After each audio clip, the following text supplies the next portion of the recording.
Anthony Edwards. I'm going to go over some of his clips. I really like his game. I think he should be the #1 overall pick. He can score at all 3 levels. He can handle the ball. He can play defense. He's athletic. So, yeah, this first clip, I'm going to put it in half speed so it's easier to see. But this first clip, so first things first. I mean, if you get a defender on their heels like that, as an offensive player, I kind of know I have them at my mercy. If he's jumping that much, I know I'm going to attack him. That's exactly what he does. So, as an offensive player, if you see your man right there, as he steps up, you see how the defender's trying to close the gap. Right there, that's a good time to attack because his momentum's going forward. And it's going to be hard for him to just change direction and start sliding with you. So he attacks him. Anthony Edwards, look at that right hand, that right arm, that swipe. Kind of what I talked about with Payton Pritchard in the first video I did. So he swipes it. It's something that I also learned from Kyrie is look how on that first step, on the first step of the 1-2 he's getting to, look how he manipulates the ball. He puts it up and he shows it like he's going to shoot a floater or shoot a run or whatever. So it gets a shot blocker off his feet and he can get by him easily. So right there, he shows it up. See how he kind of jumps. He gives up on the play. He either has a layup or he has a dump down number 10. But he gets his left, finishes it through the foul, and win. I think what makes him so intriguing as a prospect is his ability to score in different ways. I mean, he can hit you off the dribble. He can hit you with an array of different crossovers and different dribble moves. He can take you off the rip. He can blow by you. He can change direction. He can back you down in the post. He can seal you off. You know, he can hit turnaround jumpers in the mid-range. He can just score at all 3 levels in a variety of ways. So right here it kind of shows this. I'm gonna say for the defense, when you're guarding a guy like this, you can't just keep your hands down and just let him do what he wants. I mean, you got to jab at him. Number 5 right here, he's got to jab at him. He's got to do something, make him think something. You can't just let him dribble into a rhythm, has his own mellow pull, and that's kind of from deep. So, I mean, that kind of shows Anthony Edwards' ability to score. That's a tough shot to guard on the defense. Yeah, this guy's going to be a good player for sure. He comes down.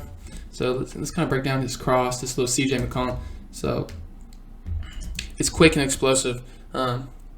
If you're not as explosive as Anthony Edwards, you got to work on being able to sell your moves with like the way you look and the way you kind of dip your shoulders and your body movements and how wide you get and how far over you take your defender.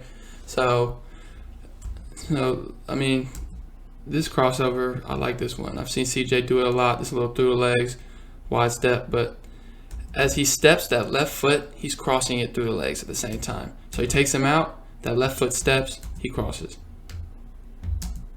Left foot steps, take him out, boom.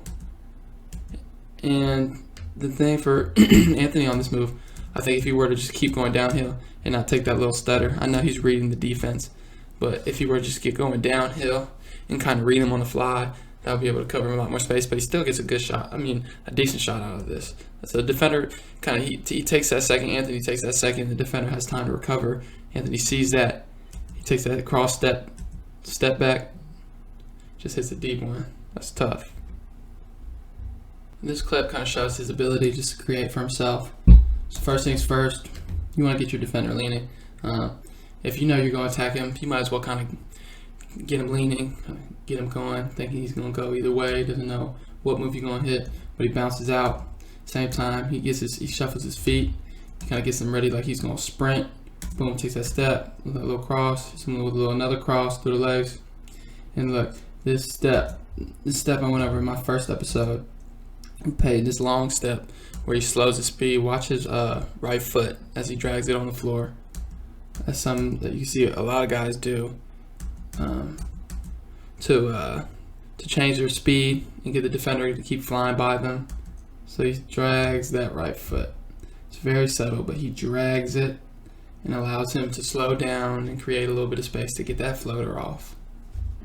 A little pick and roll clip from Anthony.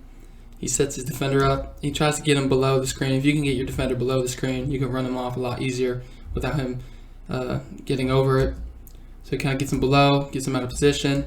And look, he attacks the shoulder hard. See how he's attacking? So that reach, I mean, that could be a foul a lot of the times. He attacks that shoulder hard. And the faster you attack that hedge, the more likely of a switch or a miscommunication you're going to get, because the defender, if you're hedging, you're used to just hedging, pushing him up the floor, and then your guy, the guy guarding the ball initially, the guard, getting through it and getting back in front, and you get back to your man. But Anthony attacks it before they have the ability to really do that. He takes it out hard, and he drags it out. See how he takes that step back? So that step back is a good time for the defense to switch. But if they do switch, Anthony has the option of throwing it to the guy under the block, in the paint. So he doesn't though. He kind of takes that little dribble, that little hesitation. This is a move I like because you can do anything. You can read it. If he's sagging back, let's say the defender jumps back, then he's gonna pull that. If the defender's already leaning towards one side, then he can cross it. I mean, there's help over there, but in an ideal world where this guy it was a 1-4 flat type situation. But he takes that little hesitation to read him. He gets by him. Look at that right arm swipe. That right arm swipe's key. It's little, but you can do it. He jumps into him.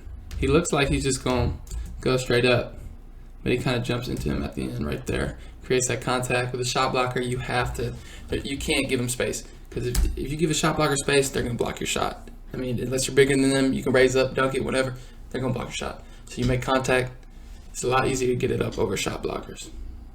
The nice thing about basketball is you don't need the ball to necessarily score. You don't need to be handling the rock to get a shot. There's a lot of ways you can score, and the best scorers, even now, like the Klay Thompsons and Stephs, they can shoot so well, but that opens up so many different cut opportunities, so many back doors. So if you can shoot, you can score. I mean, you don't even need to be able to shoot. If you can cut, you can score. And this is what Anthony does right here. So as a defender, number 22, you can't get caught ball watching. This guy is just watching the ball the whole time. He's not seeing his man. Anthony sees that. He takes a step up the floor. The defender won't think anything of it if his man is taking a step up the floor. But then he gets backdoored. Late reaction. It's an easy bang out. And number one, I mean, he could even drop a little bit more, because as a ball handler, if you're going all the way over there, you're going towards the sideline, and the guy who you think is going to be open is in the weak side corner. This defender could be off even more. So he could be there for the help and potentially wall up, take a charge, block it, whatever.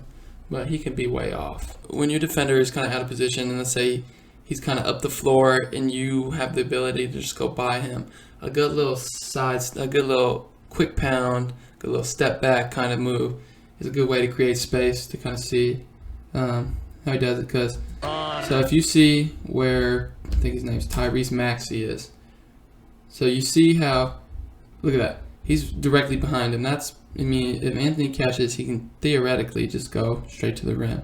So Maxey recognizes that, and he's going to make that much more of an effort to try to get in front. He's going to sprint. He's going to take a different angle. So look, he's trying to get in front. See that little quick step, that little quick little step back that kind of creates space.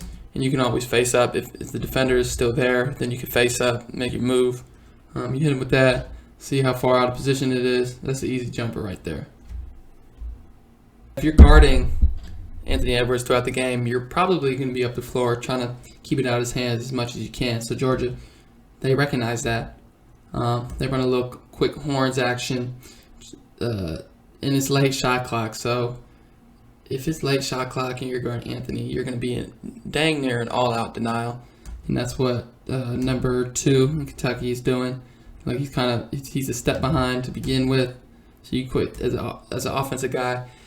If your guy's kind of ball watching, you kind of see that, and you take a hard step up, try to create as much space as you can. The defender is going to be urgent and be frantic. They're going to try to deny you the ball, try to get up there quick, so they're going to take a hard step up there. See how he sprints. He just backdoors him, and this is part of the reason why he's the number 1 pick. I mean, dang. that's ridiculous right there. That's just a great finish. Here's a little back screen, ball screen that gets Anthony. So they said the back screen, this guy's forced to help, because if he doesn't, that's a lob over the top. So he sits back for a second, and that creates that space for the pick and roll for Anthony to just work, because he's going to be late coming up to guard the ball. So Anthony sees that, and plus, this guy goes under. The guy guarding him goes under. I mean, he's shooting 32% on the year. That's pretty decent. I mean, that means he can hit jumpers. He's hitting tough jumpers off the dribble, off the catch, whatever it is. So he's late, the defender's late, and he goes under, just a combination for a bucket. Stop and pull right behind that screen.